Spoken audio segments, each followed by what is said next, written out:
এখন কি দেখা যায়?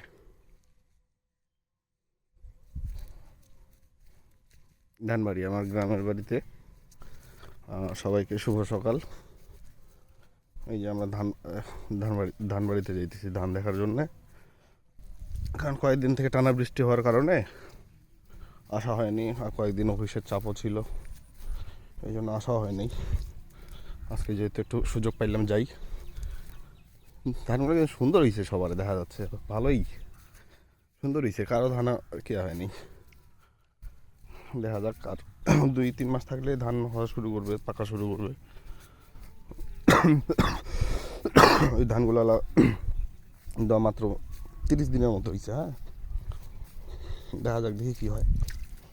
সবার দেখা যাইতেছে ধান খুব সুন্দর হয়েছে, ধান গাছ লাগছে সবারই, পোকা হয় নাই।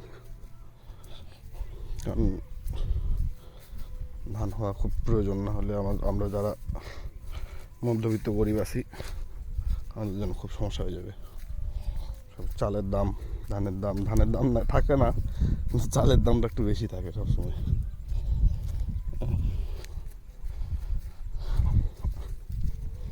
আসেন আমরা ধানবাড়িটা একটু দেখে আসি। আমাদের